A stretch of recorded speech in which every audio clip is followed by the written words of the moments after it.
Koine Greek, and welcome. Today we're going to be taking a look at John chapter 5, verses 21 through 23. But first, last time in John chapter 5,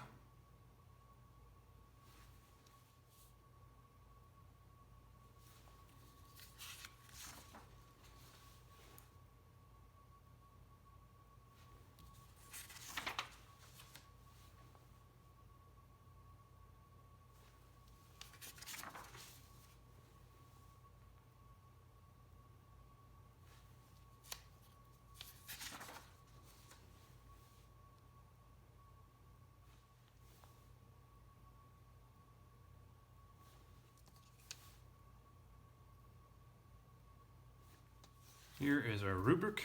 Let's get started. Hos per gar ho pater egere tus necrus kai zoi opoie hutos kai hoios hus tele zoi opoie ude gar ho pater crine udena ala ten crisin passan de doken toi huioi hina pantes timosin ton huion kathos timosin ton patera home timon ton huion u temai ton patera ton pensanta auton. And there we have that. Taking a look at our first first verse, we have hos per, so just as, which I think we've seen a number of times before. Gar is opposed to positive for, just as. Ho pater, our subject there with the omicron article. And egere, we have epsilon iota here for our third person singular. This is the present stem. This is not an augmenting vowel at the beginning of the verb, but instead it's egero is our verb form, first principal part. So present, active, and indicative. Tus necrus, we got the omicron upsilon sigma there in the article and in the noun for the accusative plural masculine, but this would be masculine common, referring to both men and women, male and female. Kai, conjunction connecting two verbs together, egere and zoiopoie, which is pretty interesting to say. Notably, we have I don't think it's a participle originally, but we have the noun for a living thing. It's tacked on to the beginning of our verb for making, and that would be, let's see if I can remember it correctly. Zoion, I think it's a neuter noun. It just refers to generic living things, but to make into a living thing. Normally, I would think that a verb of causing something to be something else would be an idzo, adzo verb with a iota, zeta, alpha, zeta with personal endings. But no, since we've got the verb of making itself, that would be redundant. I'm not sure how you would literalistically translate that, but this is the same form as that, so I'm not going to parse it. And does this have an object? Possibly the dead, sharing them with egere. But let's translate this, and I'll join you back shortly. Moving on into our next cause, we got hutos, thus, also, hoios, our subject, omicron, upsilon, sigma. Notice the aspiration here, which means we've got the relative pronoun from hos, he, ho. This is going to be referring back to tus necrus, which then we should also assume as the object of zoiopoie, since it's being pulled into this clause as well. This time functioning as the object of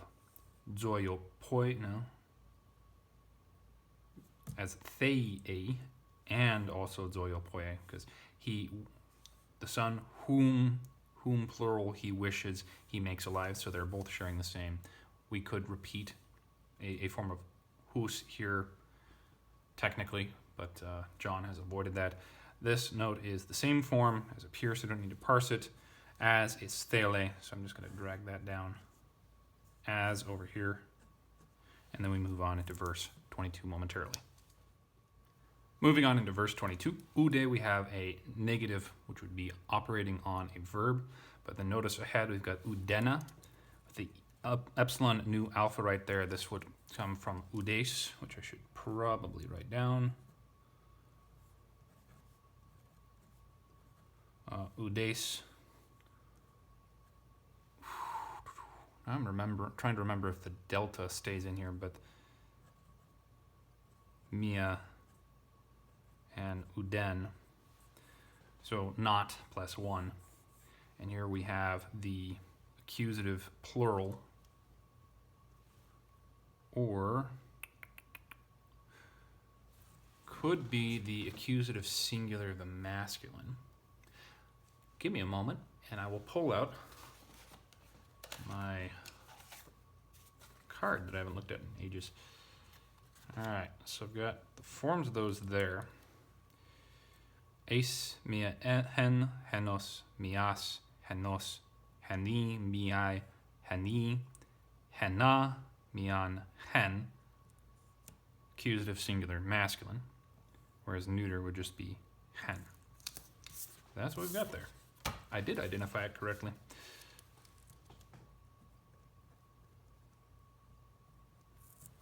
And this, of course, means no one. For the father, krine, no one, we still got our present stem, epsilon iota there. This one means to judge. Incriminate, I think, is a word that comes from this.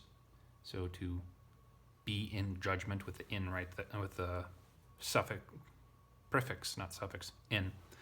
For the father judges no one.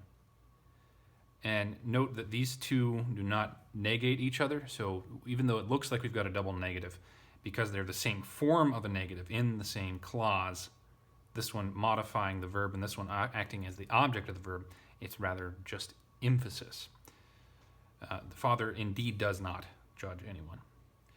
And I think we've got another set of two negatives coming up, but they also do not make an English double negative, because they're operating each in their own individual clauses, but we'll get to that in a bit. I'm going to go ahead and go through the end of this verse before writing everything down. But tein krisin, here we've got the noun form of our verb, and note with the article we've got the eta nu there telling us that krisin is a accusative singular feminine noun, pasan there, alpha nu, modifying krisin, so every judgment. Dedoken, we've got reduplication on our verb here, epsilon nu as our personal ending, so third person singular off of the perfect stem, especially with that kappa identifying it for us. But keep in mind that for didomi, the aorist would be identical to this, but lacking the delta at the beginning, and of course having unaspirated augmenting vowel epsilon right there. So third person singular, perfect tense, active, and indicative, taking tein krisin pasan as its direct object, and toi huioi sub iota, dative singular masculine as the indirect object, receiving the direct object. But since we have the perfect tense rather than the aorist tense, we should understand this as a longer term thing. So an aorist is an action that is completed once and it's done and has an effect right then. But the perfect is used not only for past actions that have taken place already, of course, but actions that have an impact on the future. So, but the Father has given all judgment to the Son, and it is still the case that it is the Son's to this day and into the future. Moving on into verse 23, hina pantes timosin, here is our verb for this clause. Note that we have the omega with a circumflex over it, even though this is the penultimate vowel here, which means we've got a contraction going on. And that contraction is a alpha with the omega. Since this is a alpha contract, so timao would be what it typically is. Since this iota is the ultima, trying to remember what the word is that goes with ultima, but it's just ultima. Silly me. So since iota here is the ultima, there would be, and this is a subjunctive ending, so omega sigma iota nu is our third person plural ending. We have iota as first, omega as as penultima, and then alpha as antepenult position. And the accent on a verb always wants to go as far left of the three as possible, which is the alpha, but since they contract together, it ends up on the omega, the penult, and becomes a circumflex, a long one over a long vowel. All that to say, third person plural present tense off of the present stem, no stem changes there, which would be times, I believe, and active subjunctive with this hina right there. So we've got a purpose or a result clause. So in order that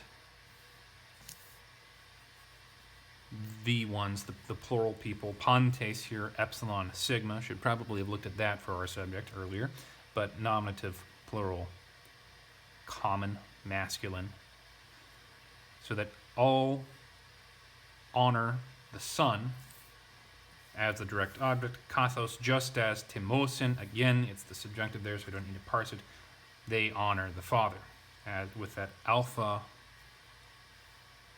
accusative ending.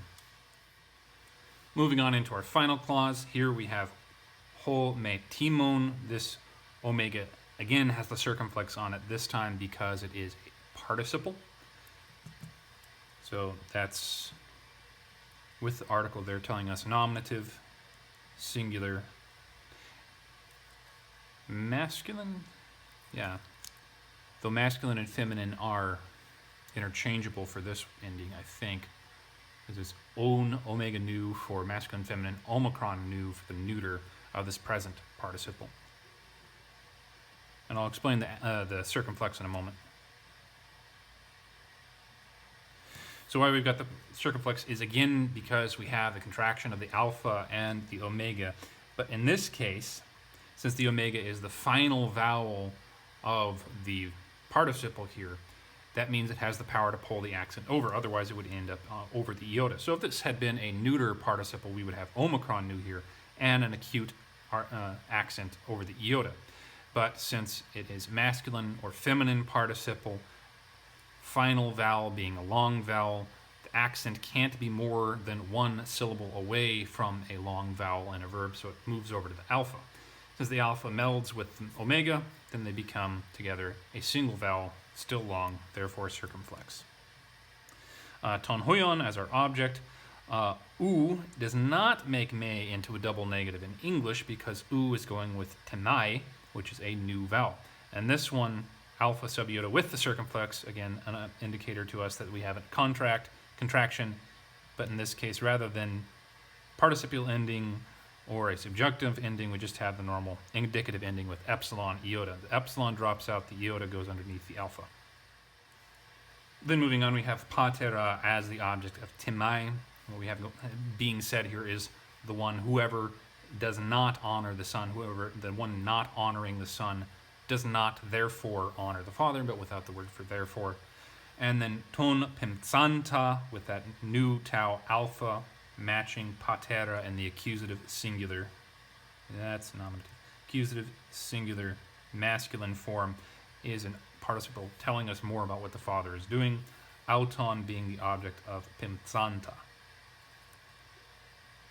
Oh, and since we have the C right there, this is a stem change for a pimple, so it's going to be aorist tense, active, and as I said, participle, which then, contrasted with our perfect here, is the father sent the son at one time, and he did not need to continue sending him because the son is still where he has been sent. And there we have our translation. Let's take a look at it in its own context. For just as the Father raises the dead ones and makes alive, thus also the Son, whom he wills, he makes alive. For the Father indeed does not judge anyone, but all judgment he has given to the Son, in order that all may honor the Son, as they honor the Father. The one not honoring the Son does not honor the Father, the one having sent him. And here again we have Jesus equating himself with the Father in glory and position, another claim to divinity, which would not go over very well with the Jews, as I believe we will probably see. If not here, then umpteen years in the future when we reach the right verse in John's Gospel. Well, thank you very much for joining me. I hope taking a look at this has been helpful for you, and I hope that you have a very good day. Farewell.